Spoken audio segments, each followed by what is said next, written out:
이 동네가 윌링보로라고 미국 뉴저지주 필라델피아에서 차로 한 30분 가면 나오는 외곽 지역이래요. 1994년 10살인 셀레나라는 여자애가 아빠 따라 이 동네로 이사를 오게 됐는데 이게 사연이 있어. 셀레나가 원래는 뉴저지에서 부모랑 같이 살았어요. 엄마, 아빠. 근데 6살 때 부모가 이혼하면서 셀레나가 엄마 따라 플로리다에 갔고 아빠는 계속 뉴저지에 남아서 재혼했어요. 그 뒤로 아빠를 만난 적은 없는데 엄마가 얼마 전에 뇌경색으로 사망한 거야. 나이가 어리잖아. 보호자가 필요하고 친부도 살아있으니까. 그래서 4년 만에 아빠 따라 가게 된 거죠. 뉴저지로. 4년 만에 처음 본 거지만 그래도 아빠 한 명 남아있는 게 어디예요? 문제는 이 아빠가 재혼하면서 셀레나에게는 생판 처음 보는 가족이 생겼다는 거지. 우리 집에 처음 보는 사람이 들어와서 같이 사는 게 아니잖아. 내가 처음 보는 사람들 집으로 들어가서 가족이 되는 거잖아요. 이건 많이 달라. 10살밖에 안 된 애가 이걸 겪어야 되는 거야. 적응이 쉽겠냐고. 그래서 주변 사람들이 셀레나 걱정을 많이 했는데 의외로 괜찮아요. 얘가 먼저 새엄마한테 싹싹하게 굴고 동생들도 알아서 잘 돌봐줘. 성격이 좋은 거겠지만 사실은 이래야만 한다는 거 자기도 알겠죠. 나름 노력하는 거야. 그래서 어른들이 애가 잘 크겠다 막 이런 생각을 했습니다. 얘가 그 셀레나인데 아빠 집 들어간 지 2년 지났어요. 1996년 12월 15일 이날이 일요일인데 셀레나 아빠가 목사야. 일요일이니까 하루 종일 교회에서 예배 보고 설교하고 이런 시간들이 많겠지.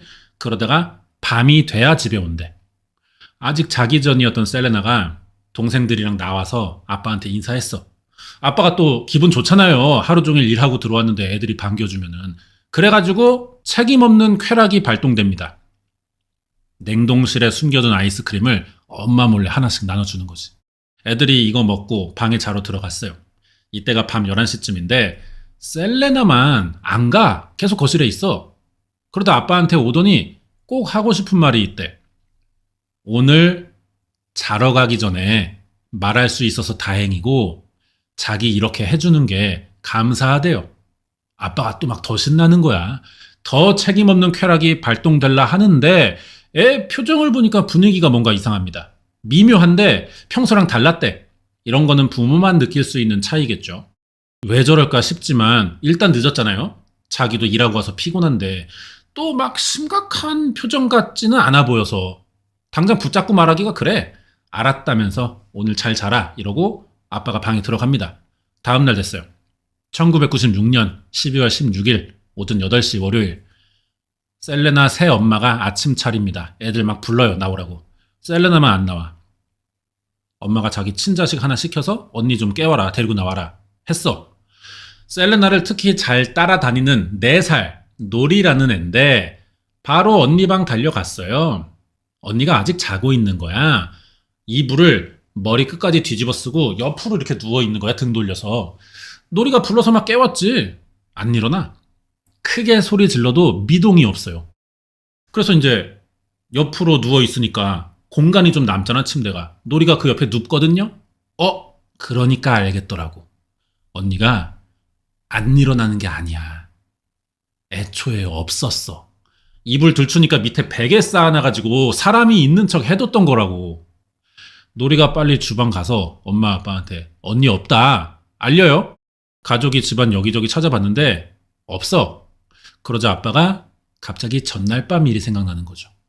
애가 갑자기 아빠한테 키워준 거 감사하다고 인사했잖아. 애라서 그렇지 이 말 자체는 뭔가 좀 신변 정리하는 느낌처럼 생각이 됐단 말이에요. 바로 경찰서 가서 실종 신고합니다. 근데 여기서 이 아빠가 또 충격적인 말을 해요. 지난밤에 우리 딸이 사라졌습니다. 이름은 셀레나 메이스, 12살이고요. 임신했어요. 뭔 소리야? 알고 보니까 이게 단순한 10대 여자의 실종 사건이 아닌 거지. 그리고 이거는 미제 사건입니다. 대체 뭔 소리를 아빠가 한 건지 이제부터 알아봐야겠죠. 사라진 셀레나 메이스, 1984년 5월 28일생 미국 플로리다주 마이애미에서 태어났어요. 뇌경색으로 죽은 엄마가 백인 스트리퍼였대. 아빠는 흑인이고 같은 술집에서 밤무대 무명 가수 하다가 만나서 결혼한 거야. 대충 이 집안 경제 사정이 보이죠. 근데 또 이 에빈 커티스인데 이름이 어떻게 이렇게 겨우 번 돈으로 다 약 사쳐먹는데 돈을 써요. 마약 중독자인데 아내가 가만 놔두겠어? 매일 부부가 약 문제로 싸우느라 집구석 개판이었다고. 그래도 애가 있잖아. 맨날 싸우지만 딸인 셀레나가 있으니 그래도 잘 살아보자면서 이혼까지는 안 갑니다. 이게 가족 사진이에요. 1986년 셀레나 2살에 가족이 뉴저지로 이사 갔어요. 마이애미에서 더 안 사는 이유는 자식 때문인 것 같았어. 애가 흑인 혼혈이잖아. 마이애미가 흑인 차별이 심한 동네였어요, 그 당시에. 6년 전인 1980년에는 마이애미 폭동이 있었다고. 이거 잠깐 얘기하자면은 백인 경찰 5명이 흑인 하나 체포하는 과정에서 집단 폭행을 합니다. 그래서 죽였어요, 사람을. 그리고 이 증거를 조작하는데 걸려가지고 재판을 받았거든. 재판에 백인 배심원들만 들어왔어. 그래서 이 경찰들에게 무죄를 줘버립니다. 흑인들이 참겠어요? 그래서 들고 일어난 게 1980년 마이애미 폭동이거든. 이런 동네에서 흑인 혼혈 딸을 어떻게 키웁니까, 부모가. 그래서 이사를 결심한 곳이 아빠의 고향인 뉴저지인 거예요. 여기는 흑인이 많이 살거든. 이런 일 없으면 좋겠지만 시대적 배경이 그랬습니다. 이사 갔는데 4년 만인 1990년 부모가 이혼했어. 셀레나는 엄마 따라 마이애미로 돌아가요, 다시. 아빠는 뉴저지에 계속 남아서 새 여자 만나 결혼했고 그러면서 약도 끊습니다. 이제 엄마가 애 혼자 키우면서 둘이 사는 건데 갑자기 셀레나 10살 때 죽었어요, 병으로. 그러자 아빠가 셀레나 다시 데려가려고 얼른 마이애미에 찾아옵니다. 이제는 외가가 반대해. 커서방, 자네 아무리 약을 끊었어도 과거에 이 중독 경력이 있지 않나. 그동안 양육비도 제대로 안 보냈다는데 이제 와서 자네가 무슨 자격으로 애를 키우나? 난 못 주네. 안 보낸대. 외갓집에서. 자, 그래가지고 아빠는 이렇게 말하지. 아이, 그거 틀린 말 아닌데요. 진짜로 말 그대로 몇 년간 약 생각도 안 해봤다. 지금 나 직업도 목사고 새 가족도 있다. 예전에 못해준 만큼 앞으로 잘해줄 생각이다. 과거 다 인정하는데 그래도 가정적인 환경에서 자라는 게 애한테 좋지 않겠냐? 커티스가 이렇게 말하는 거야. 이 문제로 재판까지 갔어요. 법원은 친부의 자격을 인정합니다. 아빠인 커티스가 양육권을 가져갔지. 그래서 셀레나가 아빠 따라 뉴저지의 윌링보로로 가게 됐던 거죠. 이런 사정이 있으니까 주변 어른들이 걱정했던 거야. 애 불쌍하다고. 다행히 커티스 새 아내는 좋은 사람이었고 이복 동생들하고도 애가 친하게 지냈대요. 여기까지는 훈훈한데 지금부터 문제입니다. 아빠가, 우리 커티스가, 커서방이 신도 한 30명 있는 이 작은 교회의 목사입니다. 마약도 자기는 신앙심으로 극복했다는 사람인데 문제는 이 교회의 성격이 좀 뭔가 남달라요. 겉으로 보기에는 평범하잖아. 근데 다니다 보면 이상한 점이 많대. 신도가 별로 없어. 30명. 근데 교회에 목사가 한 명 더 있습니다. 이 두 번째 목사가 커티스 누나야. 셀레나에겐 고모가 되는 세리타 스미스라는 여자입니다. 교회가 작다기보다는 엄밀히 따지면 소규모 종교 집단이라고 봐야 할 것 같거든요. 이런 교회는 신도들이 다 가족처럼 지내요. 유대감이 깊어 잘 뭉친다는 장점이 있겠죠. 그래서인지 30명의 신도 중 절반이 이 복음의 집이라는 건물에서 같이 삽니다. 목사인 커티스 메이스의 집이에요. 정확히는 고모인 세리타 스미스의 명의로 된 집이고 여기서 고모랑 고모 아들들, 셀레나, 아빠, 새엄마, 이복 동생들, 교회 신도가 다 같이 살아. 익숙하지 않은 게 꼭 틀린 건 아니잖아요. 그럴 수도 있지 않냐고 생각이 되겠지만 익숙하지 않은 건 보통 틀릴 때가 사실은 많습니다. 이 사람들이 너무 폐쇄적이에요. 일단 이 집 사는 신도들은 자식을 학교에 보내지 않아. 바깥과 단절시켜놓고 집안에서 모든 걸 다 해결합니다. 애들이 유일하게 밖으로 나가는 날이 있어요. 그게 일요일이거든. 교회 가는 그 걸어가는 길밖에 없어, 외출이. 외부 사람 전혀 만날 수 없고요. 뭐 놀이터, 공원, 쇼핑센터 아예 금지입니다. 사실상 감옥이지 뭐. 이러면 동네 사람들이 교회가 사입이라고 생각할 수밖에 없잖아요. 이런 소문도 진작에 나 있어서 또 새로 들어오는 신도도 없고 그래서 교회가 작은 거야. 다른 신도 자식이나 아빠랑 재혼한 새엄마 자식들은 모르겠는데 일단 셀레나는 이런 환경에서 자라던 애가 아니잖아. 당장은 집에 비슷한 또래들이 있긴 하니까 뭐 얘네들이랑 어울려 놀고 하다 보면은 당장 나이가 어리니까 크게 눈으로 보이는 문제는 없었거든요. 이렇게 한 1년 살았어. 1996년 3월 사건이 벌어지죠. 12살 생일이 오기 2달 전이에요. 셀레나가 언젠가부터 몸이 안 좋대. 자주 머리 아프고 뭐 먹으면 소화 안 되고 음식 냄새만 맡아도 토할 것 같다는 거야. 아까 잠깐 이야기했으니까 우리는 이거 임신인 거 알지만 이 집에서는 아무도 몰랐어요. 생리가 멈춘 걸 새엄마가 먼저 이상하게 생각합니다. 임신 테스트 해봤거든요? 2줄 떠요. 11살밖에 안 된 애가 임신했으니 집안이 난리가 나겠죠. 애 아빠가 누구냐는 건데 일단 애가 밖에 나가진 않잖아요. 일요일에 교회 가는 게 전부고 그때 항상 옆에 어른들이 있어. 누굴 따로 만나진 못해. 결국 뭐야 이 집에 사는 남자 중 하나라는 건데 셀레나가 이걸 말하지 않아요. 아빠인 커티스는 딸의 임신 소식을 알고 고민에 빠집니다. 항상 교단에서 우리 교회 신도들은 절대 낙태 금지입니다. 이런 설교를 많이 해오던 사람이거든. 그래놓고 지 딸이 임신했으니 이걸 어떡하냐 이제? 낳자니 애가 나이가 너무 어리잖아. 그건 그거대로 문제니까 이거 좀 방법이 없다고요. 일단 셀레나는 낳고 싶다고 했어요. 새엄마도 애 편인 것 같아. 임산부 영양제 사다 주고 배도 쓰다듬어 주고 유독 더 챙기더라고. 아내가 이러니까 남편인 커티스도 일단은 셀레나 결정에 따릅니다. 사실 의도적이기도 했어요. 셀레나가 애 아빠 누군지 밝히지 않으니까 어차피 다 같이 살잖아. 낳으면 유전자 검사에서 찾을 생각이었거든. 이게 임신 9개월 차입니다. 출산 예정일은 1996년 12월 29일이었거든요. 애가 사라진 게 12월 15일이에요. 임신 38주 때 사라졌다고. 만삭인 상태로. 애 아빠가 누구냐는 문제는 당장 해결 안 되니까 오케이 일단 넘어가. 곧 낳으면 검사할 수 있으니까. 문제는 애가 사라졌다는 건데 그날 아무리 생각해봐도 이상할 건 없었습니다. 일요일이라 다 같이 교회 갔다 와서 집에 있었단 말이에요. 굳이 다른 거 하나 말하자면은 셀레나가 자기 전에 아빠한테 고맙다고 한 게 전부라고요. 그리고 사라졌어 새벽에. 처음에 가족은 당연히 가출 생각했습니다. 그러자니 애 방에 소지품, 지갑, 옷들이 그대로 있어요. 임신한 거 알고 매일 챙겨 먹던 영양제도 있어. 자발적으로 사라졌다고 보기는 좀 어렵단 말이지. 그러면 납치된 거냐? 이 집에는 15명 살잖아요, 신도가. 누구 납치하려고 이 집에 들어오기에는 부담이 너무 크지, 범인이. 다른 어린애들도 같이 사는데 왜 굳이 만삭인 셀레나만 노리겠냐고요. 이런 의도도 좀 납득되지 않고. 아무리 찾아도 애는 흔적 없이 사라졌어. 원래는 그리고 가족이 경찰에 알리지 않을 생각이었대요. 이런 사정들이 공개되는 게 좀 부담이잖아. 근데 못 찾겠으니까 결국 다음날 경찰서 간 건데 이것도 처음에는 임신 사실을 숨기고 12살 된 딸이 집에서 사라졌다고만 이야기했거든. 경찰은 아동 실종이니까 이거 존나 긴급한 사안이다.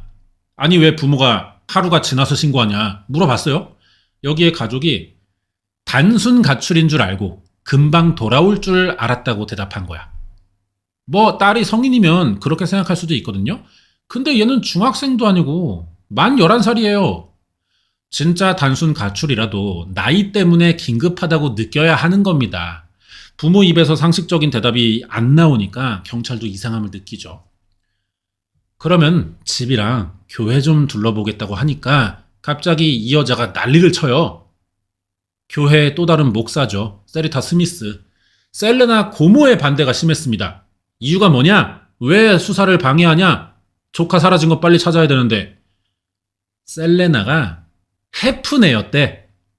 남미새 그 자체라 그런 애를 위해 자기는 기도하지 않을 생각이고 걔 때문에 우리 프라이버시가 침해되는 걸 참을 수 없다는 게 이유래요. 교회는 성스러운 곳이니 아무나 막 들쑤실 수 없다면서 수사를 막아. 이럴수록 경찰의 의심은 더 커질 수밖에 없잖아요. 더 수사하려고 드니까 결국 아빠인 커티스가 사실을 말한 거야. 사실 우리 애가 임신 9개월의 만삭인데 교회 집안에서 이런 일 알려지는 게 싫으니까 신고를 늦게 했던 거라고 밝힙니다. 납치는 비밀 수사가 원칙이에요. 아동일 경우에 아동의 신변이 안전해야 되니까 범인을 자극할 수 없잖아. 그래서 비공개가 원칙인데 시간 지나면 이제 공개로 전환됩니다. 그럼 사정이 다 알려지니까 이런 걸 더 이상 감출 수는 없잖아요. 그날부로 바로 사건이 뉴스에 나와버렸어. 사람들은 뭐 아동 실종도 실종인데 임신 사실에 너무 큰 충격을 먹습니다. 다들 막 이 교회 욕하고 사이비 아니냐, 애비고 고모고 다 미쳤다, 누가 범인이냐, 임신 누가 시켰냐, 아빠 아니냐 막 얘기들이 나와요. 뭐 그거는 사람들 반응이고 사건 해결하려면 일단 두 가지가 궁금한데 첫 번째는 셀레나 얘 지금 어딨냐는 거야. 임신 38주면은 당장 애 나와도 이상하지 않을 만삭이란 말이에요. 몸도 작아요. 얘 자연분만 하면은 위험해. 무조건 제왕절개해야 됩니다. 그러니까 애 낳으려면 병원을 가야만 한다는 건데 주변에 어린애 혼자 산부인과 입원했거나 뭐 애를 낳았다 뭐 그런 기록이 없어요. 초산이고 애가 나이도 어리고 출산 지식이 뭐 있겠어? 가출해서 혼자 어디 숨어가지고 애를 낳을 수도 없다고. 그 전에 아빠랑 살기 시작하면서 외출을 거의 한 적도 없으니까 이 동네 길도 몰라요. 돈도 안 가지고 나갔잖아. 혼자 지금 못 다니는 상태라는 거지. 그래서 경찰은 애 아빠가 셀레나를 데리고 도망친 게 유력하다고 생각해봤어. 이게 두 번째 질문이죠. 셀레나를 임신시킨 애 아빠 누구냐는 거예요. 용의자가 3명 있습니다. 교회 입장에서 말하기로는 이름을 알 수 없는 16살짜리 동네 남자애래. 말로는 이렇게 하는데 뭐 이름도 모른대요. 인상착의도 모르고. 이게 말이 되냐고. 셀레나는 교회 사람들이랑 같이 살고 외부인들은 마주친 적이 거의 없습니다. 구라일 가능성이 높죠. 교회가 구라를 까는 거면 이유는 하나겠지. 다 알지만 어떤 사정 때문에 밝힐 수 없는 거야. 다음으로 의심받는 사람은 어쩌면 당연할 수도 있는, 다들 이 생각 했겠죠 이미? 셀레나의 친아빠입니다. 커티스 메이스. 상상하고 싶지 않아도 상황이 이러면은 친아빠가 딸을 성폭행에 임신시키고 실종 신고해버린 게 아니냐 이런 생각을 해봐야 돼요. 이딴 소리 듣기 싫으면 교회가 수사를 허락해야지. 아빠가 당연히 인정 안 합니다. 막 화내면서 자기는 그런 적 없고 일단 묶었대. 1994년에 셀레나 외갓집이랑 양육권 소송하면서 이게 좀 유리하게 작용되지 않을까 싶어 정관 수술했대요. 이게 재판에 진짜로 유리해졌는지는 모르겠지만 이 아빠 입장에선 그런 거야. 셀레나랑 이미 태어난 자식들에게만 집중하기 위해 더 이상 가족을 만들 생각이 없다는 의미로 한 거래. 정관 수술이 해도 100%는 아니지만 뭐 일단 그렇다니까 넘어가자고. 그럼 마지막 용의자가 누구냐? 이 새끼입니다. 션 스미스라고 셀레나 고종사촌이에요. 아빠랑 같이 목사하는 그 고모의 아들이야. 이때가 21살이고 같이 살던 신도 15명 중 하나입니다. 경찰은 신고 접수할 때부터 셀레나 애 아빠는 신도보다 가족이라고 생각했어요. 그럼 제일 의심되는 게 얘야. 이러면 고모가 경찰 수사를 왜 반대하고 12살밖에 안 된 여자애를 발랑 까졌다고 지랄 연병 떠는지 이해가 다 되는 거죠. 이 새끼가 진짜 애 아빠면 범행 동기도 충분해요. 셀레나가 애 낳으면 커티스가 유전자 검사에서 애 아빠 찾는다고 했잖아.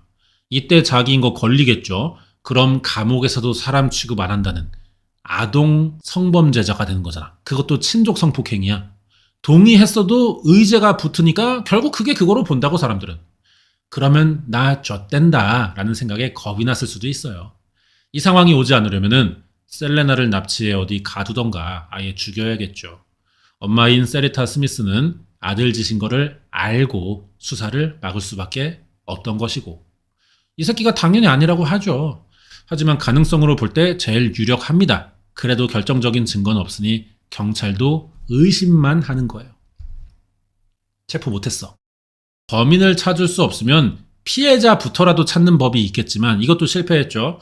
경찰이 몇 년간 셀레나 찾으려고 전국을 뒤졌는데 제보자나 뭐 흔적 하나도 안 나옵니다.